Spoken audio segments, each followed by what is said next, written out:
In this video, I'm walking you through how to do quad lifts and quad rotations blocked. So we're going to do a little sequence here of 2 exercises a couple of times. I'm also going to warn you, my cats are lingering nearby. They think it's lunchtime, it's not. So they will probably be on the camera at some point as well. You're going to need a yoga block or something similar, and you're also going to need a wall. I'm going to show you this side on, and then I'm going to put myself back against the wall in the position that I want you to go into, but I want to talk you through the pelvic position first. So you're going to be sat with your back against the wall in what we call the sitting floor position. So we are sitting on the floor with our legs extended. The key thing about this exercise is making sure that your pelvis is not tipping backwards. So hopefully, I'm going to lift up my top there. If you look at my pelvis here, my pelvis is tipping backwards posteriorly. It's in flexion. And you can see how my spine is rounding as well. So what we're doing with our back against the wall is we're imagining that we've got somebody pushing their finger into the very bottom of our spine to give us this pelvic extension.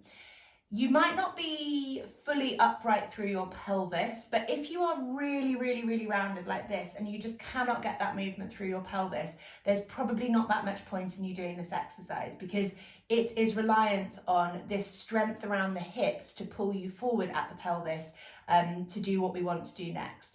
So it doesn't matter, you can use the wall for a little bit of support, but if you're really rounded backwards and kind of slumped through the bottom of your pelvis, this isn't the exercise for you. You're keeping yourself upright from your pelvis like so, and just notice that this is a pelvic movement. It's not just squeezing your shoulders backwards. So you can be slumped backwards through your pelvis and rounded through your spine, and actually what you're doing is just pulling your rib cage up and pulling your shoulders back, but you're not moving from the pelvis.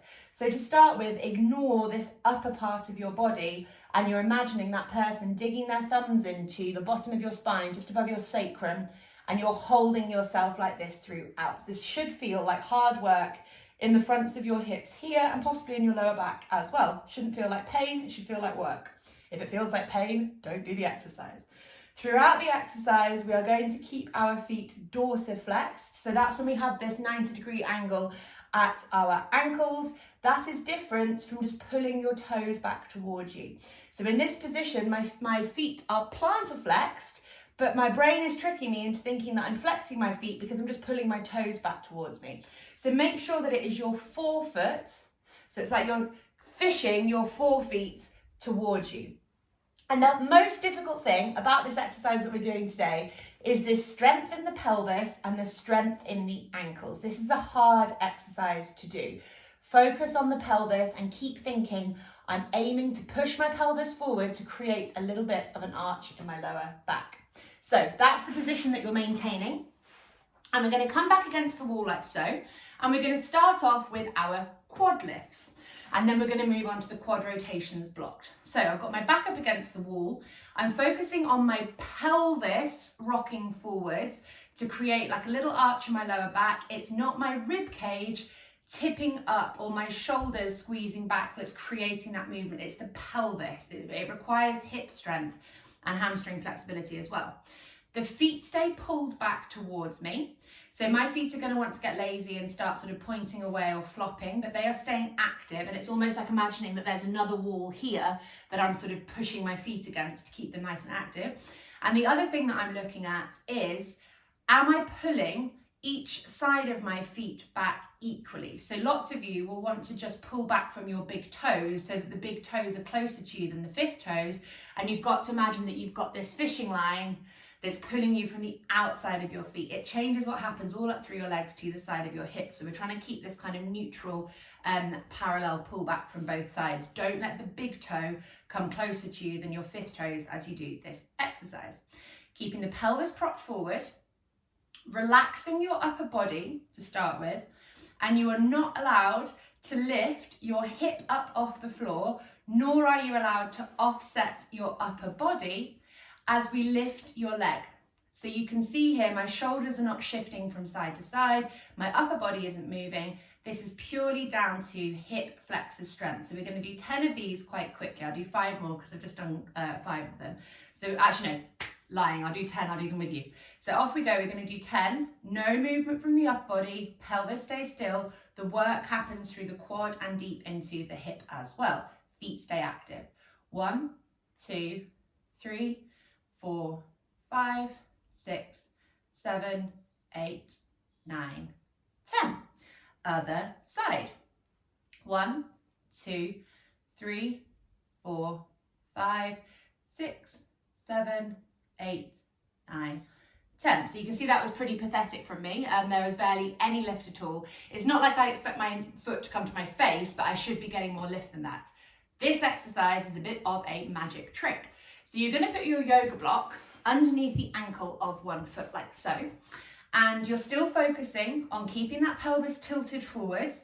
If your knee hyperextends, bend your knee a little bit, tilt the pelvis further forwards, and then straighten the knee out. The hyperextension is happening because your pelvis and your hip aren't quite doing the right thing. Foot stays back behind you, and what we're doing here is we are going to rotate, in my case, my left leg. We're going to rotate our leg from the hip, not the foot, from the hip, as much externally and as much internally as we can. So we're focusing on it being the femur that moves all the way to the side. You can see my foot follows, of course, but it's not just my foot that's moving. The whole leg is moving in the hip socket. So as you do this, you might notice that your feet want to kind of twist around all over the place, but you're not actually moving in the hip socket. The hip socket is the really crucial thing here. So don't let the foot take over. It stays active, but it stays still, and it follows the trajectory of what the hip is doing.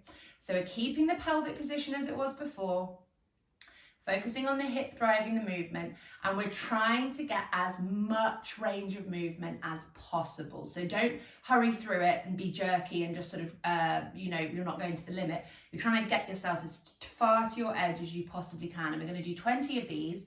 I'm now going to actually squeeze my shoulders back and down behind me whilst I do the exercise, and try and like relax my hands, relax my upper body, but I am squeezing my shoulders back and down behind. Remember to breathe. And I would do 20 each direction here, but I'm going to do 10 more just because I've been going for a little while. So 10, 9, 8. Notice that my other foot stays flexed as well. 7, 6, 5, 4, 3, 2, 1. And then we're going to swap sides. So you might notice a discrepancy in how your femur moves or your leg moves from side to side. You might find that one leg is very comfortable going external. I know that's the case for my right leg, but my internal rotation is more limited than my left. So we're moving through this as well. So 20, and sorry, 1 to the side, 1 in the middle is 1 rep, and I realised I didn't do that on the other side. So we're going to do 20. Remember, pull the shoulders back and down behind. Don't lose the pelvic position. The pelvic position is absolutely crucial here, and keep the feet active and make sure that the toes are even and that the big toe isn't closer than the 5th toe. 17, 18, 16, 15, I'm really bad at counting, 14, 13, 12, keep the pelvis active. It's all about that pelvis driving forward, not the rib cage. 9, 8, 7, 6, 5, it's the hip moving, remember, not the foot. 4, 3, 2, 1. Cool. So we lose the block, and now we're going to do the same thing that we did at the beginning, and it should feel much, much easier to lift the hips up, and that's because your hips have been in flexion a little bit, and more flexion when they were on that block, and they've sort of loosened up because of the rotation that you've been doing. Upper body stays still, pelvis stays forward, feet stay active, toes are drawn back equally, and off we go. We're going to do 10, and that feels much better for me this time around. 3, 4, 5, 6, 7, 8, 9, 10. Other side. 1, 2, 3, 4, 5, 6, 7, 8, 9, 10. That is quad lifts, quad rotations. You could do a couple of rounds of those. It really, really gets into the hips, puts that strength into the pelvic position. But do be careful. We don't want you doing this if you can't control your upper body. So if your upper body is sort of swaying around all over the place, don't bother. If the hips are lifting up and down off the floor, don't bother. And if you can't maintain the pelvic extension, so if you are only able to sit like this whilst your feet are flexed, I wouldn't bother doing this either, because it's just not the exercise for you right now. The pelvis must be upright like this. So good luck.